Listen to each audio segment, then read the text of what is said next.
Bienvenidos a una nueva emisión en fin de semana de Sin Filtro, el noticiero difusivo de Honduras. Hoy es 17 de agosto, les saluda Cherly Domínguez junto a Ángel Avilés. Buenas tardes. Buenas tardes, Cherly, buenas tardes a toda nuestra audiencia. Venimos cargados de las noticias más relevantes a nivel nacional. No nos cambie.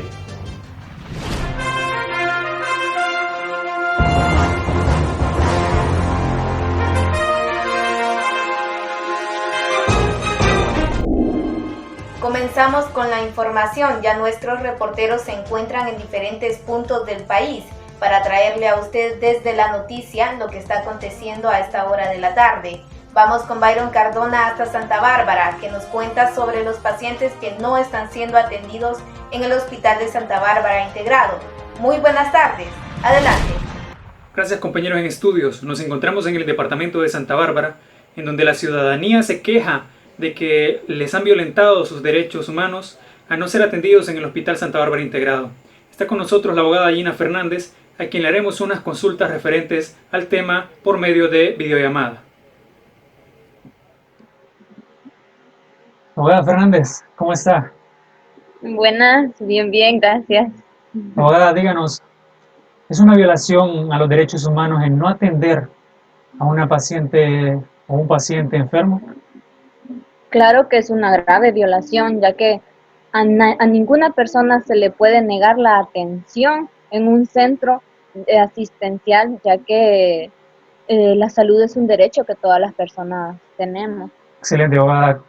¿Qué leyes amparan la salud del pueblo santabarbarense y la salud del pueblo a nivel nacional?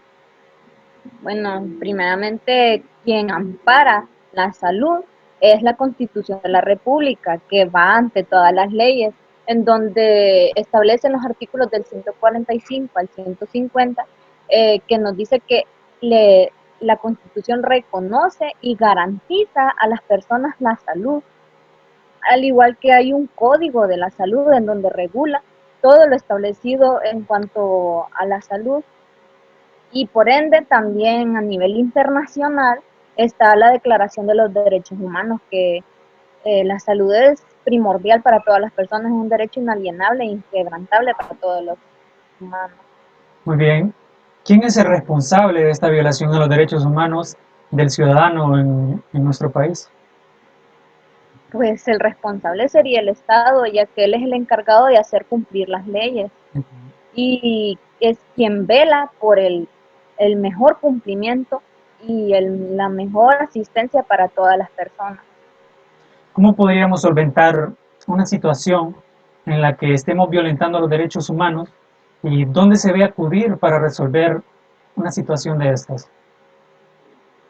Pues primeramente, para solventar una situación en la que estamos viviendo, que es una pandemia mundial, es una crisis, creo que las personas no deberían de callar la mala atención que reciben quizás en los centros asistenciales, al igual acudir al comisionado de los derechos humanos a interponer demandas. Muy bien, abogada Fernández, muchas gracias. Bueno, muchas gracias. Claramente es una situación inoportuna lo que está pasando en la ciudad de Santa Bárbara. Definitivamente es una violación a los derechos humanos. Se queda expectante de lo que harán las autoridades de dicho hospital y si los ciudadanos optan por hacer la denuncia. Ojalá se haga una investigación por parte de las instituciones que velan por los derechos humanos de la población santabarbarense. Para Televisión 2 les informa Byron Cardona. Con este contacto regresamos a estudio. Hacemos el contacto con Andrea González, que se encuentra con el diputado Jorge Cálix, quien nos hablará sobre la denuncia interpuesta por el Congreso Nacional ante el Ministerio Público por convocar una sesión extraordinaria ilegal. Buenas tardes, Andrea. Muchas gracias, compañeros en estudios. Estoy con el abogado y diputado Jorge Cálix, a quien a él y otros parlamentarios el Ministerio Público les ha interpuesto requerimiento fiscal por convocar y asistir a la reciente sesión extraordinaria del Congreso Nacional para abordar temas como la vigencia del nuevo Código Penal. Escuchamos declaraciones. Yo creo que no hemos cometido ningún delito. Entonces, no entiendo por qué nos puedan acusar. Sobre todo, lo que sí debo de decir es que en este marco de ilegalidad y corrupción en el que vivimos, que denuncien al que pretende hacer lo correcto, que es evitar que entre en vigencia un código que favorece a los corruptos, a los narcos, a los violadores, a los que criminaliza la libertad de expresión y también que criminaliza la protesta. Entonces, que nos quieran acusar a nosotros mientras ahí anda todo ese montón de corruptos que le han robado al pueblo durante décadas, pero peor aún, en medio de esta pandemia, hombre, deja mucho que desear de la acusación. Nos da a entender el país en el que vivimos. Si no hay consultas, compañeros, retornamos a estudios principales. Para Televisión 2, informó Andrea González. Y nuestra compañera Ana Pineda se encuentra con el doctor Daniel Rivera, quien nos hablará sobre la contratación de egresados de medicina para sobrellevar la carga de la pandemia en el país. Buenas tardes, Ana, vamos con usted. Debido a la aprobación del Congreso Nacional para contratar a todos los egresados de medicina, hoy el doctor Daniel Rivera nos dará su opinión. Significa contratar no son personas que no están capacitadas o cualquier problema o duda que se pueda dar por esto. No considero que haya tanto problema porque muchos de estos son alumnos que ya egresaron, pero no se les ha extendido su certificado, ya sea por problemas que han habido al momento de trámites con la universidad o cosas de este tipo. Entonces, por esta parte no miro que haya ningún inconveniente. Otra cosa que también miro que puede ser muy positivo es que vienen a hacer un relevo en las personas que ya están trabajando en la pandemia, porque hay médicos que ya tienen mucha experiencia, hay médicos también que tienen pocos años de experiencia, pero sí que ellos tengan la ayuda de nuevos médicos, viene a ayudarlos, viene a quitar la carga. Por eso también ellos están exigiendo que se cierre Tegucigalpa. ¿Considera que esa sería la solución para evitar el aumento de casos? No sería una solución, por así decirlo, no sería algo completo, algo concreto, pero sí viene a amortiguar bastante lo que está golpeando esta pandemia. Por ejemplo, algo más idóneo sería hacer un cierre total, porque ¿qué pasa? Probablemente en Tegucigalpa los casos siguen aumentando, pero hay departamentos que tienen pocas incidencias. ¿Considera adecuado el uso de hospitales móviles en lugar de restaurar y equipar los hospitales nacionales? Considero que lo ideal hubiera sido, al igual que han hecho otros países, hacer un espacio o destinar un espacio que sea específico para atender a los pacientes con COVID-19. Esto más que todo porque aquí la atención sería estrictamente para ellos. A diferencia de, por ejemplo, al día de hoy, que en los hospitales ya los pacientes, ya no hay espacio para ellos en las salas que estaban destinados para ellos, entonces están tomando salas de otras especialidades. ¿Por qué se expandió de manera descontrolada la pandemia a pesar de entrar rápidamente en aislamiento? La vida y la rutina cotidiana continúa, a pesar de que ya hay casos. No se conoce todavía la enfermedad como de una manera general, como qué es lo que causa, por qué está aquí, cómo vino, cosas de este tipo. Entonces aquí es donde se empieza a ver un esparcimiento del virus. Y como las personas también desconocen esto, entonces empieza poco a poco. Para la clase de Televisión 2 les informó Ana Pineda. Volvemos al estudio.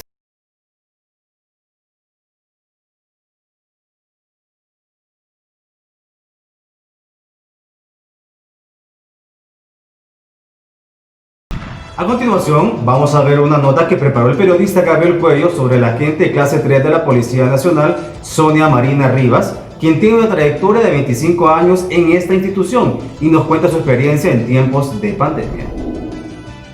Un gusto saludarles, soy Gabriel Coello y en esta ocasión estoy con un agente de la Policía Nacional. Preséntese al público. Bueno, mi nombre es Sonia Marina Rivas Valerio, tengo 53 años, nací aquí en Tegucigalpa, tengo 25 años de laborar en la Dirección Policial de Investigaciones.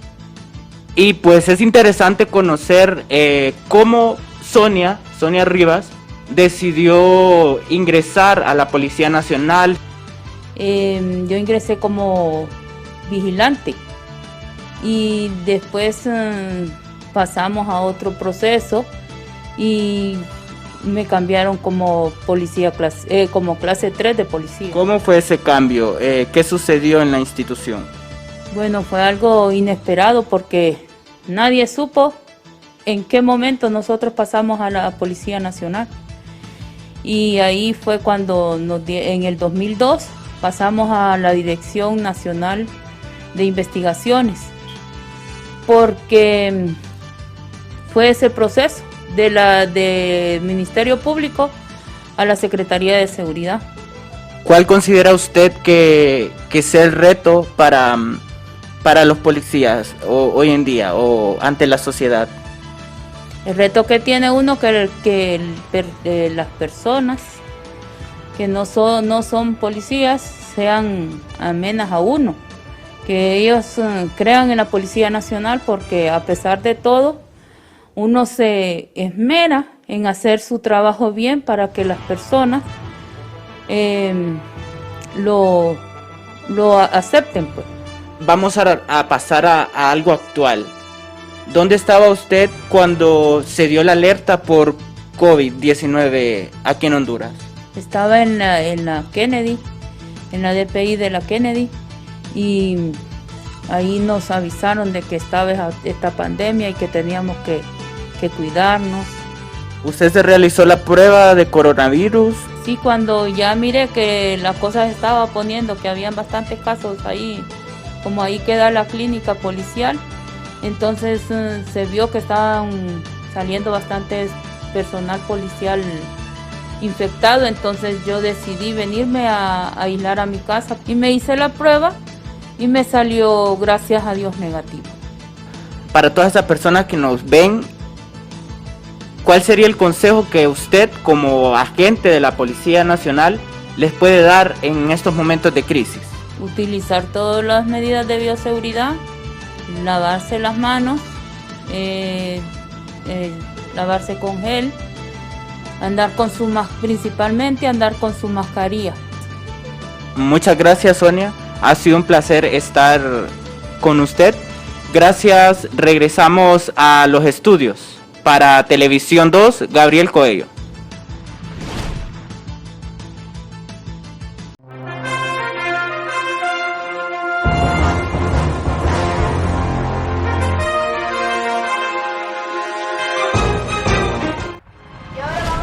Información en nuestra sección Noticias Rapiditas.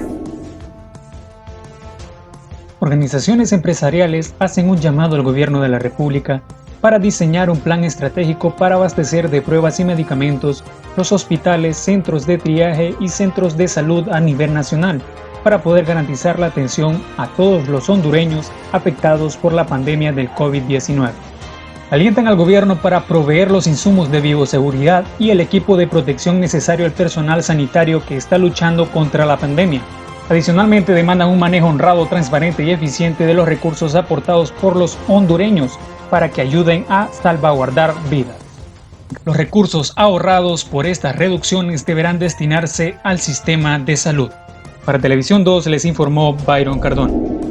Más de 475,000 niños hondureños se encuentran sin educación, salud, hogar ni alimentación, cifra que debido a la pandemia del COVID-19 se duplicará, violentando los derechos y aumentando el trabajo infantil. La causa principal de esta situación es la pobreza, que como consecuencia 2 de cada 5 menores de edad se encuentra trabajando en las calles, debajo de un semáforo o pidiendo limosna.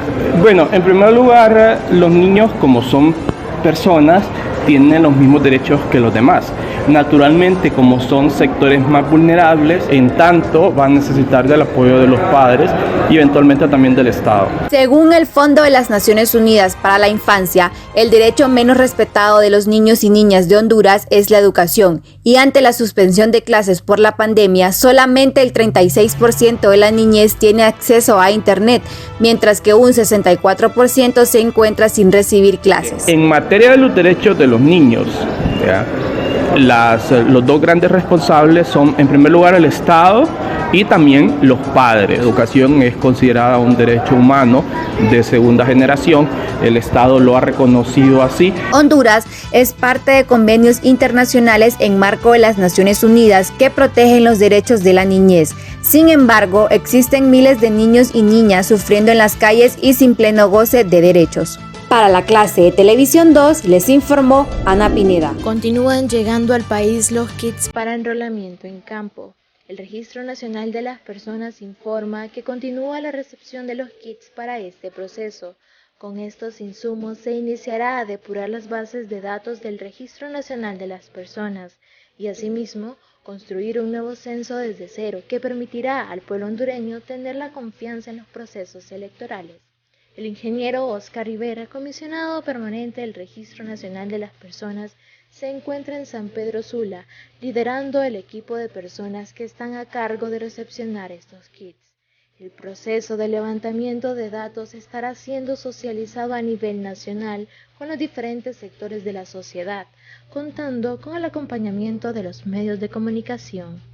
Para Televisión 2, informó Andrea González.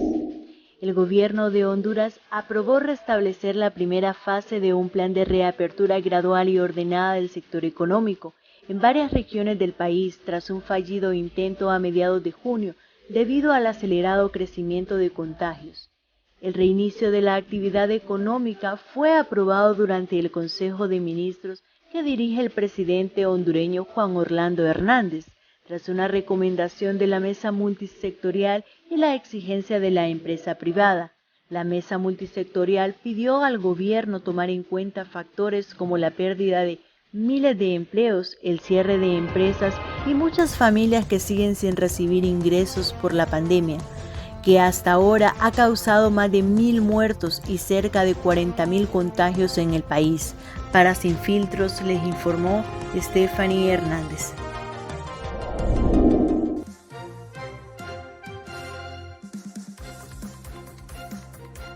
Son muchos los efectos secundarios que los hondureños se enfrentan debido a la pandemia de COVID-19 que azota al país entero desde el 3 de abril del año 2020.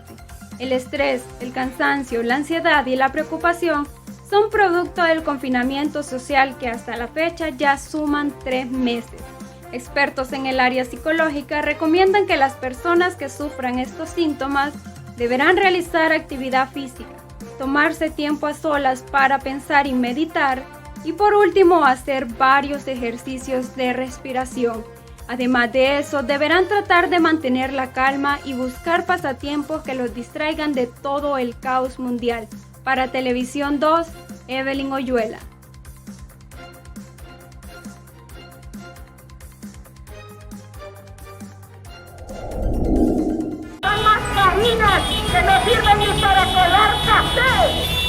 El Colegio Médico y grupos de oposición realizaron una caravana de vehículos este miércoles en los alrededores del Boulevard Morazán en Tegucigalpa, exigiendo los hospitales móviles, implementos de bioseguridad y una protesta por los actos de corrupción en medio de una emergencia sanitaria como lo es la pandemia del COVID-19.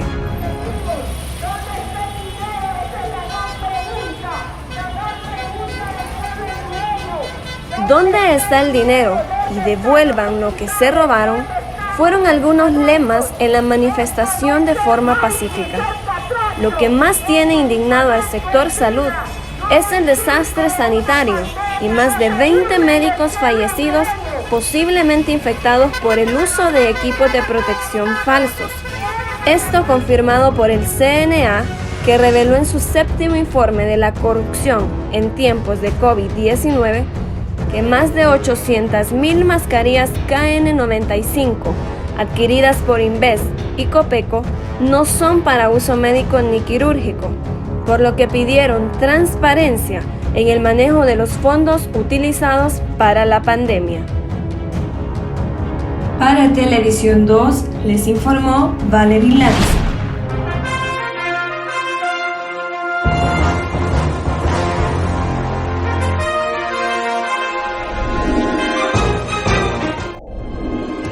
raíz de la pandemia han surgido nuevos emprendedores que tienen que buscar vías para sobrevivir debido a la crisis económica que se vive en el país. Evelyn Oyuela con el reporte.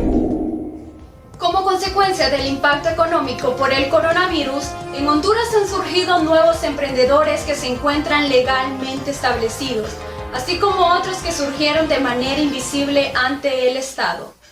Hay personas quienes decidieron no quedarse de brazos cruzados y emprendieron individualmente o en conjunto, impulsando así oportunidades de lanzar su negocio desde sus casas. Según el Banco Mundial, la cantidad de vendedores del comercio informal en los últimos meses ha tenido un crecimiento de más del 58%. No ha sido constituido legalmente porque venimos empezando y tampoco hasta este momento lo hemos visto como algo a largo plazo. Más que todo ha sido como algo momentáneo para generar ingresos en tiempos de pandemia.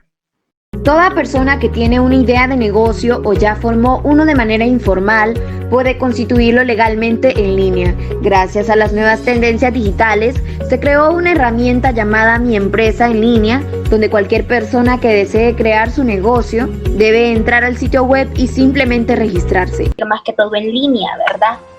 Pero en sí no tienen que acudir, por ejemplo, a un abogado, al gasto, por ejemplo, notarial también, sino que simplemente se conectan con la plataforma. Una vez que se conectan con la plataforma, entonces ustedes ingresan, ¿verdad?, lo que son los datos de la empresa, y esto evita como más que todo los costos, más que todo de los abogados.